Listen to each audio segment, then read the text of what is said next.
ወደ ሰበር መረጃው ስናቀና አዘርባጃንም ጦርነቱን ተቀላቅላለች። የኢራን ሰው አልባ በራሪ አውሮፕላኖች በአዘርባጃን የሚገኝ አውሮፕላን ማረፊያና አንድ ትምህርት ቤት አቅራቢያ መውደቃቸውን ተከትሎ ነው ግጭቱ ወደ አዘርባጃንም የሰፋው። በሌላ በኩል ኳታርና ባህሬን አስቸኳይ መግለጫ አውጥተዋል። ራሳቸውን ለመከላከል ሲሉ ወደ መዝመት ሊቀላቀሉ ጫፍ ላይ መሆናቸውን አስታውቀዋል። በተለይም ኳታር በሰጠችው ጠንካራ መግለጫ። በሌላ በኩል አሜሪካ አስፈሪ የተባለውን ግዙፍ አውዳሚ አውሮፕላኗን ከዛሬ ጀምሮ በኢራን ላይ እርምጃ መውሰድ እንደጀመረ ገልጻለች። ይህም ደግሞ እስከ 70,000 ቶን የሚመዝን ፈንጂ የሚይዝ መሆኑን ተከትሎ ከባድ ውድመት በኢራን ላይ ያደርሳል ተብሎ ከወዲሁ ተፈርቷል። አውሮፕላኖቹ በኢራን ላይ ድብደባ ማድረስ መጀመራቸውን አሜሪካ አረጋግጣለች። በሌላ በኩል በዚህ ውጥረት መሃል በርካታ በረራዎችን የሰረዘው የኢትዮጵያ አየር መንገድ ለመሆኑ በየቀኑና በየሳምንቱ ምን ያህል ዶላር እያሳጣው ነው? የኢትዮጵያ አየር መንገድ ወደ መካከለኛው ምስራቅ በጣም ብዙ በረራዎች እንዳሉት ይታወቃል። ይህንን ተከትሎ ታዲያ የአየር መንገዱ ኃላፊ በጉዳዩ ዙሪያ ለቢቢሲ ምላሽ ሰጥተዋል። አስደምጣቸዋለሁ። የኢትዮጵያ አየር መንገድ በቀንና በሳምንት ምን ያክል ገንዘብ እያጣ እንደሆነ በጣም አስገራሚና አሳዛኝ ነው። ግጭቱ በኢትዮጵያ አየር መንገድም ላይ ጨምሮ በሌሎችም አየር መንገዶች ላይ የሚያደርሰው ጉዳት ከፍተኛ መሆኑን ማሳያ ነው። ወደ ዝርዝር መረጃው እንለፍ፣ አብረን እንከታተለው። በቅድሚያም አዘርባጃንም ወደ ጦርነቱ መቀላቀሏ ተሰማ።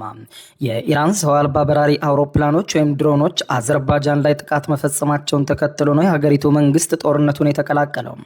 በአዘርባጃን የኢራን ሰው አልባ በራሪ አውሮፕላኖች ጥቃት ፈጽመው 2 ሰላማዊ ዜጎችን ማቁሰላቸውን የአዘርባጃን ውጭ ጉዳይ ሚኒስትር አስታውቋል። አንድ ሰው አልባ በራሪ አውሮፕላን በናክቺቫን ራስ ገስ ሪፐብሊክ በሚገኘው የአዘርባጃን የአውሮፕላን ማረፊያ ተርሚናል ህንፃ ላይ ጥቃት ሲያደርስ፣ ሌላኛው ሰው አልባ በራሪ አውሮፕላን ደግሞ በሻካራባድ መንደር ላይ በሚገኝ የትምህርት ቤት ህንፃ አቅራቢያ ወድቋል ሲል ሚኒስትሩ ገልጿል። የድሮን ጥቃቱ በአንድ የአውሮፕላን ማረፊያ ህንፃ ላይ ጉዳት ያደረሰ ሲሆን 2 ሰላማዊ ዜጎችን መቁሰላቸውን የሀገሪቱ ባለስልጣናት ገልጸዋል። በአዘርባጃን የሚገኙት የኢራን አምባሳደር በጉዳዩ ላይ ማብራሪያ እንዲሰጡ መጠራታቸውን ሚኒስትሩ ገልጧል። ለኢራን ያለንን ጠንካራ ተቃውሞ ገልጸናል በማለትም ገልጸዋል።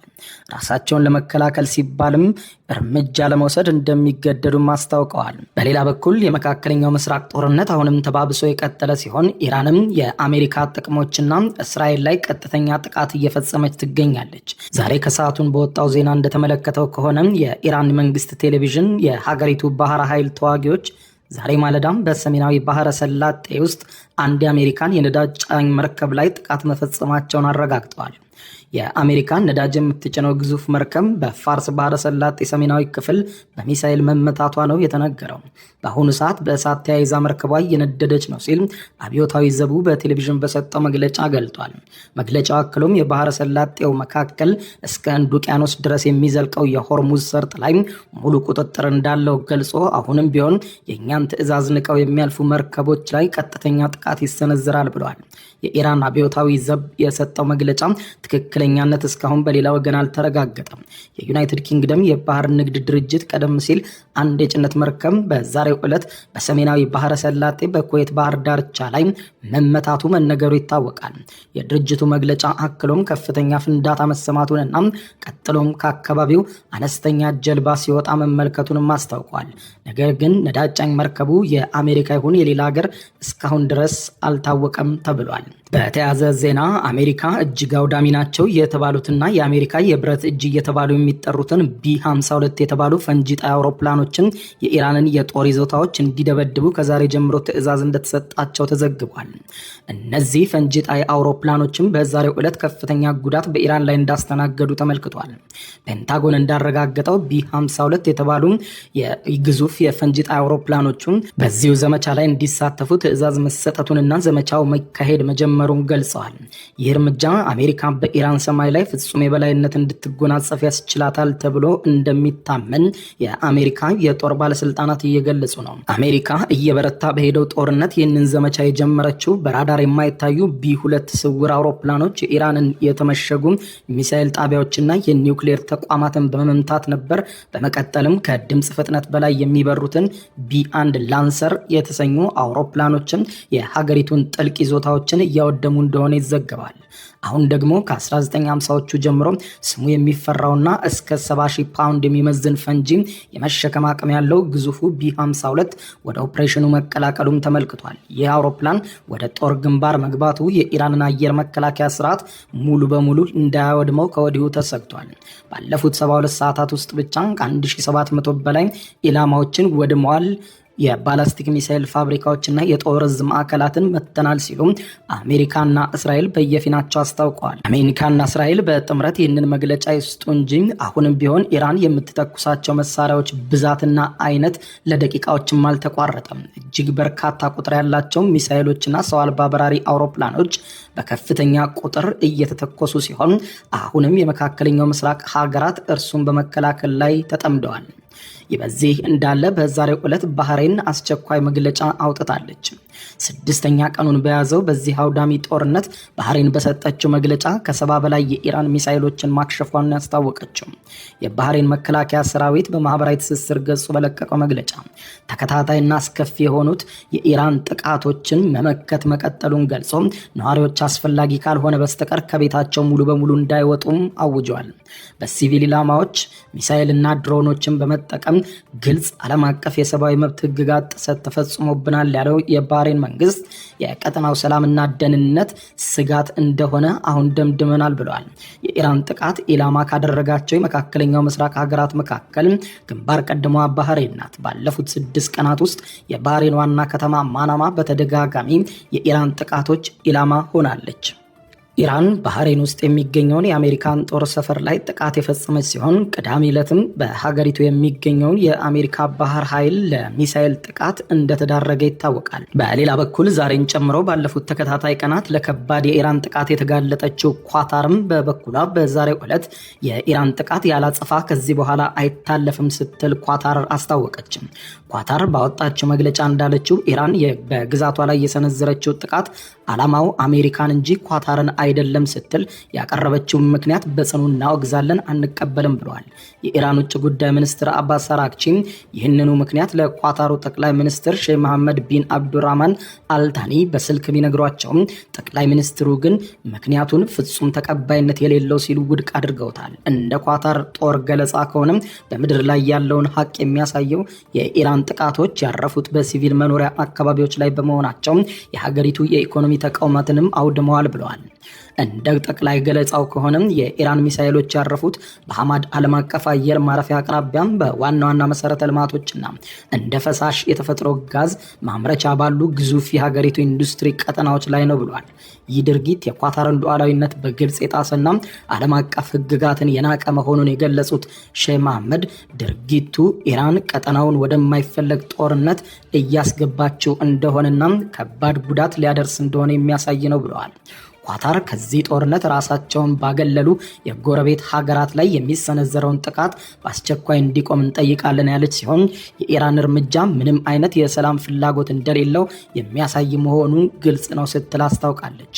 ኳታር አክላም ዲፕሎማሲን ስናስቀድም ነበር፣ አሁን ግን ከዚህ በኋላ ከዛሬ ጀምሮ በሚሰነዘርብን ጥቃት ያለ ምላሽ ያለ አጸፋ አይታለፍም በማለት በተባበሩት መንግስታት ድርጅት ቻርተር አንቀጽ 51 መሰረት ኳታር ወደ ሙሉ ጦርነት እንደምትገባና መከላከል ብቻ ሳይሆን ማጥቃትም እንደምትጀምር ይህም ደግሞ መብቷ እንደሆነ ቁርጥ አርጋ ኳታር በዛሬው ዕለት አስታውቃለች። ይህ በዚህ እንዳለ በመካከለኛው ምስራቅ እየተካሄደ ባለው ጦርነት የኢትዮጵያ አየር መንገድ ምን ያህል ገቢ አጣ በማለት በጥያቄ የጀመረው ቢቢሲ የኢትዮጵያ አየር መንገድ በመካከለኛው ምስራቅ እየተካሄደ ባለው ጦርነት ምክንያት በሳምንት እስከ 137 ሚሊዮን የአሜሪካን ዶላር የሚገመት ገቢ እንደሚያጣ ለቢቢሲ አረጋግጧል። የኢትዮጵያ አየር መንገድ የንግድ ዋና ስራ አስፈጻሚ አቶ ለማ ያዴቻም 6ኛ ቀኑን በያዘው የአሜሪካና እስራኤል ከኢራን ጋር የሚያደርጉት ጦርነት በአየር መንገዱ ላይ ትልቅ ጉዳት እንደሚያስከትል ተናግረዋል።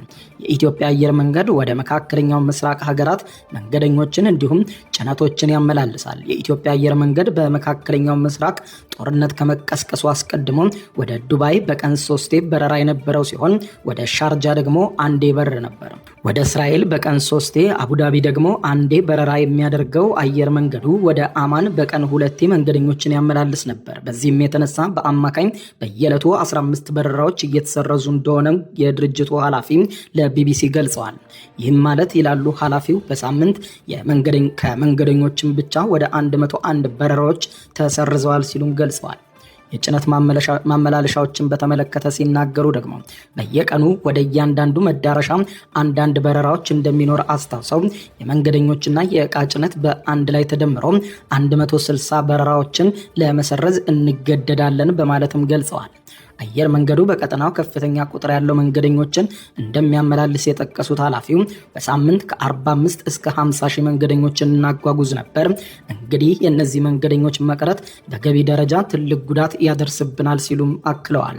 አቶ ለማ ያዴቻም በመካከለኛው ምስራቅ የተከሰተው ጦርነት በዚሁ የሚቀጥል ከሆነ አየር መንገዱ ከመንገደኞች ጉዞ 135 ሚሊዮን ዶላር ገደማ በሳምንት እንደሚያጣ የተናገሩት ኃላፊው ከጭነት አገልግሎት ደግሞ ወደ 2 ሚሊዮን ዶላር ልናጣ እንችላለን ብለው እንደሚያስቡም ተናግረዋል።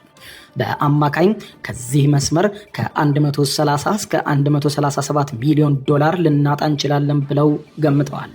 አቶ ለማ አክለውም ይህ ግን የኢትዮጵያ አየር መንገድ ላይ ያን ያህል ኪሳራ ያደርሳል ማለት አለመሆኑንም ጨምረው አስረግጠዋል። ይህንን ሲያብራሩም በዚህ መስመር ላይ እየበረሩ የነበሩ አውሮፕላኖችን በጊዜያዊነት በሌሎች መስመሮች ላይ መድበው እያሰሩ መሆኑን ጠቅሰው ከዚህ መስመር የምናጣቸው አብዛኞቹ ነገሮች ከሌላ መስመር ማግኘት እንችላለን ሲሉም ተናግረዋል። በመካከለኛው ምስራቅ በተቀሰቀሰው ጦርነት የትራንስፖርት ኢንዱስትሪው በጣም ይጎዳል ማለት ኃላፊው መንገደኞችንና እቃ እያጓጓዝን ነበረ፣ ገቢ የምናገኘው ያ በሚቀርበት ጊዜ የገቢ ጉዳት ያጋጥማል ሲሉም ተናግረዋል። በወጪም ደረጃ የመካከለኛው ምስራቅ ሀገራት ከፍተኛ የነዳጅ አምራች በመሆናቸውና ቀጠናውም ሰላም አለመሆኑን በነዳጅ ዋጋ ላይ ከፍተኛ የሆነ ተጽዕኖ እንደሚያሳርፍም አስታውሰዋል። ይህም የኢትዮጵያ አየር መንገድን ጨምሮ አየር መንገዶች የነዳጅ ዋጋን ከጨመረ ለከፍተኛ ወጪ ስለሚዳረጉ ኢንዱስትሪውን ይጎዳዋል ሲሉ ግጭቱ ያለውን ሌላ ተጽዕኖ አስረድተዋል።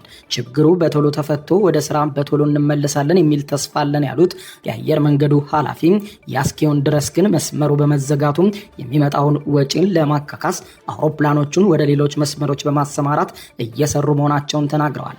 አሜሪካና የእስራኤል ከኢራን ጋር የሚያደርጉት ጦርነት በመካከለኛው ምስራቅ ያለውን የአየር ጉዞ አስተጓጉሎ በመቶ ሺዎች የሚቆጠሩ ሰዎች እንዳይንቀሳቀሱ አድርጓል። በቀጣይ ቀናት እነዚህ የመካከለኛው ምስራቅ ሀገራት ስለሚኖር የበረራ ሁኔታ እርግጠኛ ሆኖ መናገር አይቻልም። አጃንስ ፍራንስ ፕሬስ ያናገራቸው ባለሙያዎች በሚቀጥሉት ቀናት፣ ሳምንታት የሚደረጉ በረራዎች መስተጓጉላቸውን ሊቀጥሉ እንደሚችሉ አጽንኦት ሰጥተው ያስረዳሉ። በተለይም የባህረ ሰላጤው ሀገሮች የአጸፋ እርምጃ የሚወስዱ ከሆነ ጦርነቱ እየሰፋ እንደሚሄድና በዓለም አቀፍ ደረጃ የሚደረጉ በረራዎች ላይ ሌላ ተጽዕኖ እንደሚያሳድርም ተገምቷል። ክቡራን አድማጮች ለሰዓቱ ብታደምጧቸው መልካም ናቸው ያልኳቸው አጫጭር መረጃዎች የሰማችኋቸው ናቸው። ከሰዓታት በኋላ በሌላ መረጃ ተመልሰን እስከምንገናኝ በያለንበት የዓለም ዳር ቸር እንቆይ።